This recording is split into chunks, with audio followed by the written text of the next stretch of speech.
Hello class 8 के प्यारे विद्यार्थियों, स्वागत करते हैं आप सभी का एक और नए वीडियो में। आज की इस वीडियो में हम देखने वाले हैं आपका कक्षा 8 का जो आपका विषय गणित का जो आपका मंथली टेस्ट होने वाला जनरल स्कूलों में दिनांक 4 नवंबर के, उसके हम लोग क्वेश्चन आंसर को देखने वाले हैं। सो वीडियो को अंत तक जरूर देखना क्योंकि वीडियो काफ़ी इंपॉर्टेंट होने वाला है। और अगर आप चैनल पर नए हो तो वीडियो को लाइक करके चैनल को सबसे पहले मत भूलना, क्योंकि ऐसे वीडियो चैनल के माध्यम से हमें मिलता रहता है। तो वीडियो को लाइक करके चैनल को सबसे पहले मत भूलना, ठीक है।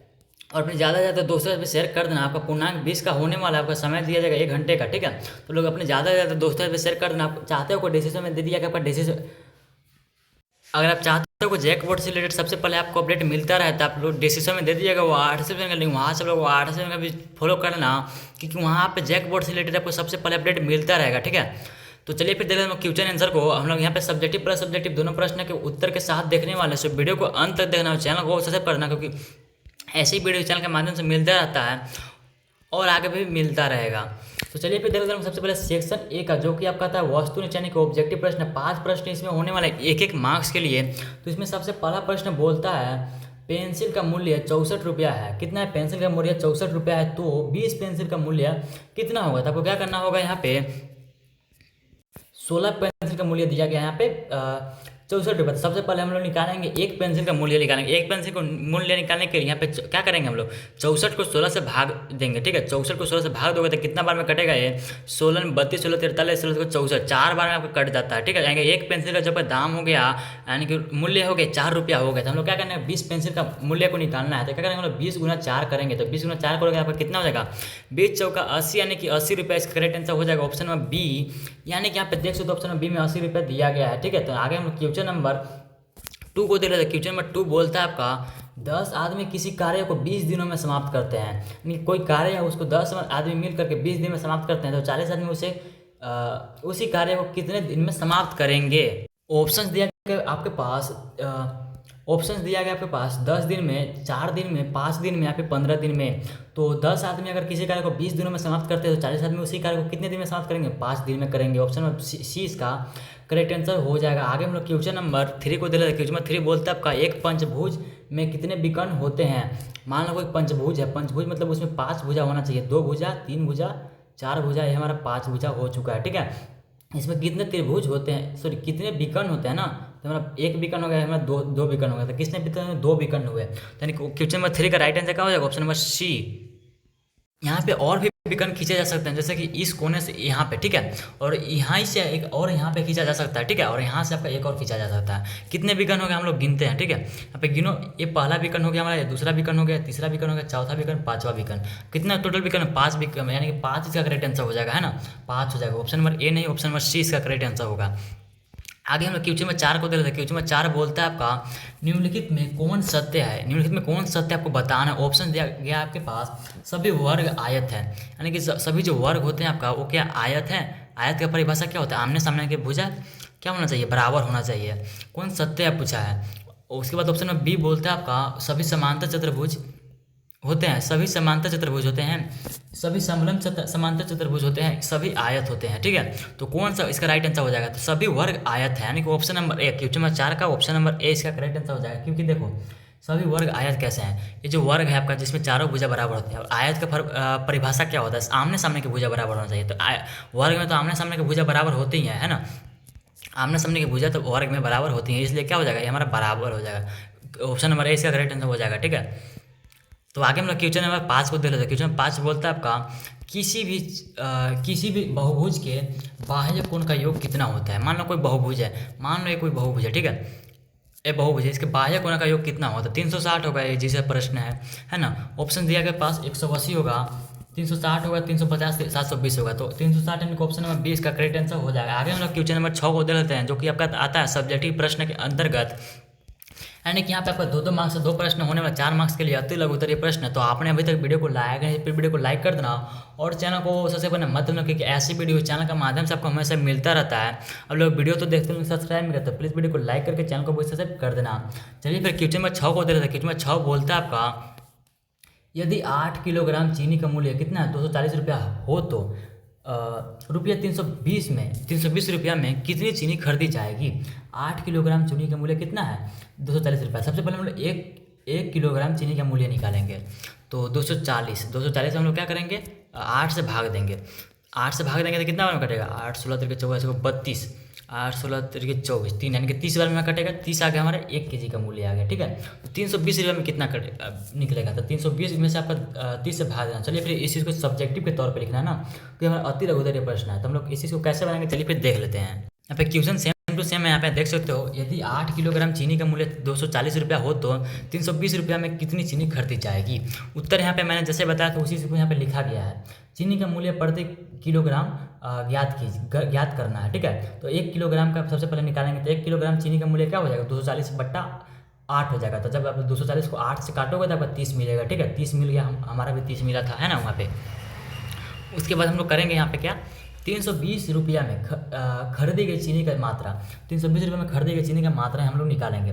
तो यहाँ पे क्या हो जाएगा मात्रा, 320 को हम लोग 30 से भाग देंगे। ठीक है, 320 को हम लोग 30 से भाग देंगे। ठीक है, खरीदी की मात्रा, तो 32 यहाँ पे हो जाएगा, 1 0 से 1 0 यहाँ पे कट जाएगा, है ना। यहाँ पे क्या हो जाएगा, 320 बटा में यहाँ पे 30 हो जाएगा, 1 0 से 1 0 हमारा कट जाएगा, तो 32 बटा में 3 बचा हमारा, 32 बटा में 3, तो 32 को 3 से काटोगे तो आपको क्या बचेगा यहाँ पे, आप लोग 32 बटा में 3 यहाँ पे आंसर भी डायरेक्ट लिख सकते हो। ठीक है, यहाँ पे पूर्णांक में भी लिख सकते हो, 10.2/3, या फिर आप लोग 10.67 किलोग्राम को भी लिख सकते हो, कोई भी आंसर यहाँ पर गलत नहीं होगा। ठीक है, आगे हम लोग क्वेश्चन नंबर 7 को देख लेते हैं। ठीक है, प्रश्न संख्या 7 बोलता है आपका, यदि एक समानांतर चतुर्भुज कि 2 आसन कोण बराबर है, 2 आसन कोण क्या है, बराबर है, तो सभी कोणों की माप ज्ञात करें। ठीक है, तो क्या हो जाएगा हमारा, कोई समांतर चतुर्भुज है कि 2 आसन कोण बराबर है, यानी कि 2 आमने सामने के कोण क्या है, बराबर है, तो सभी कोणों की मान ज्ञात करें। चलिए फिर इसको हम लोग उत्तर को देख लेते कैसे बनाएंगे।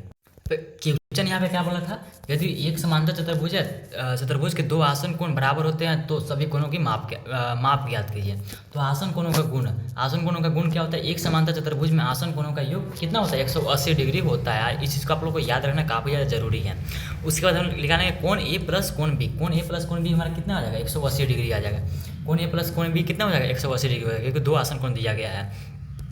दोनों आसन कोण का मान 180 डिग्री हो जाएगा। प्लस में करने पे कोणों की माप निकालेंगे। माना 2 आसन कोण कितना है, कोण ए और कोण बी है। ठीक है, और वे बराबर हैं, तो कोण ए बराबर कोण बी हो जाएगा, और कोण एक्स बराबर क्या हो जाएगा, कोण एक्स हम लोग उसके मान लिए।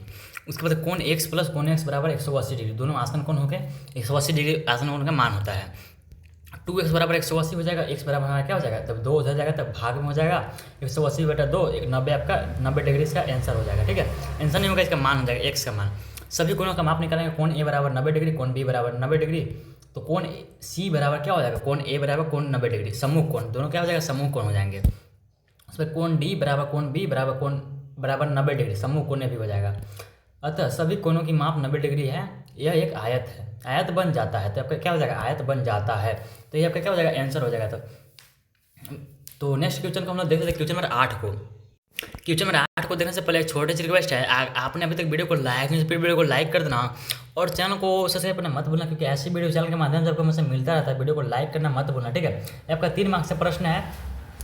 तो यहाँ पे क्वेश्चन बोला जाता है चित्र में x का मान निकालना है। यहाँ पे जो x दिया गया इसका मान हम लोग को निकालना है। कैसे निकालेंगे, चलिए फिर देख लेते हैं। ठीक है, आपको एक चीज़ पता है कि सारे बहुभुज के बाह्य कोणों का योग कितना होता है, 360 डिग्री होता है। एक ऑब्जेक्टिव में प्रश्न पूछा गया था, है ना। हम लोग क्या लिखेंगे यहाँ पे, चूँकि सारे सभी चतुर्भुज के बाह्य कोणों का कितना होता है, सभी चतुर्भुज के बाह्य कोणों का कितना होता है, 360 डिग्री होता है। इस चीज़ को आप लोग को यहाँ पे लिख देना है। ठीक है, उसके बाद लिखेंगे हम यहाँ पे, तो कोण ए प्लस कितना कोण है हमारे, 1 2 3 4 5 कोण है। तो क्या करेंगे हम लोग, 5 कोणों को हम लोग लिखना है। कोण 1 को हम लोग मान ली, कोण 1 प्लस कोण 2 प्लस कोण 3 प्लस कोण 4 प्लस कोण 5 बोला जाएगा हमारा 360 डिग्री का। ठीक है, तो हम लोग कोण 1 इसको मान लिए, 2 इसको मान लिए, किसी को भी आप मान सकते हो, 3 इसको मान लिए, 4 इसको मान लिए, और 5 इसको मान लेंगे हम। ठीक है, 5 की जगह पर हम लोग 1 लिख देंगे। ठीक है, कोण 1 का मान हमारा कितना हो जाए, 75 डिग्री, 75 प्लस कोण बी का मान 70 प्लस में 75 प्लस में आपका एक कितना है, 80 है। ठीक है, एक 80 हो जाएगा हमारा, प्लस में हमारा क्या हो जाएगा, x बराबर में हमारा 360 हो जाएगा। 360 हमारा हो गया, 360 है ना। तो क्या करेंगे, सबको जोड़ना है हमें, 75 75 150 और 150 पर 300 हो जाएगा। यहाँ पे 300 सबको जोड़ दो, यहाँ पे इन सबको जब जोड़ोगे तो कितना आ जाएगा, 360 आ जाएगा आपके पास, सॉरी 300 आ जाएगा, प्लस में आपका 100 हो जाएगा, बराबर में आपका 360 है। तो यहाँ पे x से वैल्यू हमें निकालना, तो x को इधर वैल्यू निकालने के लिए हम क्या करेंगे, 300 को हम लोग उधर भेजेंगे, ठीक है। x बराबर हमारा हो जाएगा 360 माइनस 300, 300, तो 360 में से 300 घटेगा तो आपके पास कितना बचेगा, तो हमारा x बराबर से आपका आ जाएगा 60 डिग्री, इसका करेक्ट आंसर आ जाएगा, ठीक है। आगे हम लोग क्वेश्चन नंबर 9 को देख लेते हैं। तो क्वेश्चन नंबर 9 और 10 आपका आ जाता है सेक्शन डी के अंतर्गत, जो कि आपका 2 मार्क्स 64 मार्क्स के लिए 2 प्रश्न होने वाला सेक्शन डी के अंतर्गत दीर्घ उत्तरीय प्रश्न। इसमें आपका 9 नंबर प्रश्न बोलता है, 2 लास्ट प्रश्न बचा हुआ है हमारा, खाने की वस्तुओं के भंडार 250 व्यक्तियों के लिए कितने दिनों तक 6 सप्ताह तक पर्याप्त होगा। तो इसका हम लोग उत्तर को देख लेते हैं, कैसे हम लोग इसके उत्तर को बनाएंगे।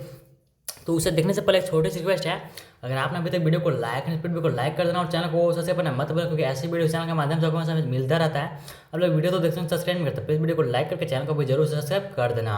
चलिए पहले हम लोग इसी उत्तर को देख लेते हैं। क्वेश्चन क्या था हमारा, खाने की वस्तुओं का भंडार 250 यानी कि 250 व्यक्तियों के लिए 6 सप्ताह तक पर्याप्त होगा। यदि भंडार 5 सप्ताह तक चलना है तो कितने व्यक्तियों के लिए यह पर्याप्त होगा। प्रश्न का स्पष्टता यहाँ पे इस चीज़ को आप लोग ध्यान नहीं दे रहे हैं ना। सबसे पहले हम लिखेंगे यह प्रतिलोम अनुपात है, यानी कि इन्वर्स प्रोपोर्शन है, ठीक है, का प्रश्न है। व्यक्ति की संख्या बढ़ेगा तो दिन और सप्ताह की संख्या घटेगा, ठीक है। यहाँ पे लिखेंगे हम लोग व्यक्ति, जिसको पी से डिनोट किया गया, समय यानी कि टी से यानी कि सप्ताह। तो 250 व्यक्ति है यहाँ पे, और 6 जब यहाँ पे 1 जो कि निकालना है हमें, और 5 यहाँ पे 5 सप्ताह में हम लोग को निकालना है, ठीक है। तो क्या हो जाएगा हमारा फार्मूला, P1 गुना T1 बराबर होगा P2 गुना T2 के, ठीक है। तो क्या हो जाएगा, P1 हमारे पास 250 है और T1 कितना है हमारा 6 है, ठीक है। यानी कि 250 दिन के लिए 6 सप्ताह है ना। 1 दिन के लिए हमें निकालना है 5 सप्ताह के लिए, ठीक है। तो 1500 हो जाएगा, 250 गुना 6 कितना हो जाएगा, 1500 हो जाएगा। 1 गुना 5 आपका 5x हो जाएगा, ठीक है। 5x हो जाएगा तो क्या करेंगे, 5x बराबर 1500 हो जाएगा। यहाँ पे x बराबर जब 5 को इधर भेजोगे तो क्या हो जाएगा, भाग में हो जाएगा, यहाँ पे है ना, भाग में हो जाएगा। तो 1500 भागा 5 कितना बचेगा आपके पास, 300 बचेगा। तो 300 1 बराबर इसका करेक्ट आंसर हो जाएगा। तो आई होप कि आप लोग को क्वेश्चन समझ में आ गया होगा। आगे हम लास्ट प्रश्न यानी कि क्वेश्चन नंबर 10 को देख लेते हैं। सो क्वेश्चन नंबर 10 बोलता है आपका, दिखाइए कैसे एक वर्ग एक चतुर्भुज है, एक सम चतुर्भुज है, एक आयत है और एक समलंब चतुर्भुज है। ठीक, आप लोग को बताना है, दिखाना है कि कैसे एक वर्ग ऐसा होता है, ठीक है। तो हम लोग इसके उत्तर को देख लेते हैं। आप लोग वीडियो को लाइक कर देना और चैनल को भी सब्सक्राइब कर देना। हमें दिखाना है कि एक वर्ग कैसे एक चतुर्भुज है, एक आयत है, एक सम चतुर्भुज है और एक चतुर्भुज है, ठीक है। तो सबसे पहले हम लोग दिखाएंगे कैसे एक चतुर्भुज है, हम लोग इस चीज़ को प्रूफ करते हैं, ठीक है। परिभाषा, एक चतुर्भुज, सबसे पहले हम देखिए चतुर्भुज का परिभाषा क्या होता है, ठीक है। एक चतुर्भुज का बहुभुज होता है, ठीक है, जिसकी 4 भुजाएं होती है। कितने 4 भुजाएं होती हैं। चतुर्भुज का साफ परिभाषा होता है कि उसकी 4 भुजा हो उसका चतुर्भुज हो जाता है। वर्ग में 4 भुजाएं हैं, वर्ग जो आपका होता है इसमें 4 भुजाएं होती है, इसलिए क्या हो जाएगा आपका, ये भी आपका क्या हो जाएगा, अतः वर्ग एक चतुर्भुज है। तो आगे हम लोग देख लेते हैं दूसरा हमारा क्या सिद्ध करना था। दूसरा सिद्ध करना था कि हमारा एक आयत है, वर्ग आपको सिद्ध करना है, ठीक है। तो आयत का एक वर्ग एक आयत है, कैसे है हम लोग इस चीज़ को सिद्ध कर लेते हैं। आयत के गुण, एक आयत में सम्मुख भुजाएं बराबर होती है, एक आयत में सम्मुख भुजा बराबर होती है। प्रत्येक कोण कितना डिग्री का होता है, 90 डिग्री का होता है। प्रदर्शन, यहाँ पे प्रदर्शन में लिखेंगे हम लोग, वर्ग में सम्मुख भुजाएं बराबर होती है, वास्तव में सभी भुजाएं बराबर होती है। और प्रत्येक कोण कितना डिग्री का, 90 डिग्री का होता है। किसमें, वर्ग में, इसमें ऐसा वर्ग का होता है, ठीक है। तो लोग निष्कर्ष हम लोग क्या निकालेंगे, निष्कर्ष हम लोग यह निकालेंगे, चूँकि एक वर्ग आयत के सभी गुणों को संतुष्ट करता है, इसलिए वर्ग क्या है, आयत हो जाएगा। तो आगे हम देख लेते हैं, एक समचतुर्भुज है। तो इसको कैसे हम लोग सिद्ध करेंगे, समचतुर्भुज के गुण। एक समचतुर्भुज में भुजाएं बराबर होती है, क्या होती है, भुजाएं बराबर होती है। प्रदर्शन, वर्ग में भी भुजाएं बराबर होती है। निष्कर्ष, अतः वर्ग एक समचतुर्भुज है, वर्ग एक समचतुर्भुज है। तो क्वेश्चन में 4 को देख लेते हैं। क्वेश्चन में 4 में बोलता है आपका, एक वर्ग एक समांतर चतुर्भुज है। समांतर चतुर्भुज के गुण, एक समांतर चतुर्भुज में सम्मुख भुजाओं के युग्म समांतर होते हैं। प्रदर्शन यहाँ पे हो जाएगा, वर्ग में सम्मुख भुजाएं के युग्म समांतर होते हैं, ठीक है। तो निष्कर्ष हम लोग यही निकाल सकते हैं, क्या होता है, वर्ग एक समांतर चतुर्भुज है। तो यही था आप लोग का 10 क्वेश्चन आंसर कक्षा 8 का मैथ का। उम्मीद करते हैं वीडियो पसंद, वीडियो को लाइक कर देना और चैनल को सबसे पहले मत भूलना। मिलता है किसी नेक्स्ट वीडियो, तो तक के लिए बाय बाय।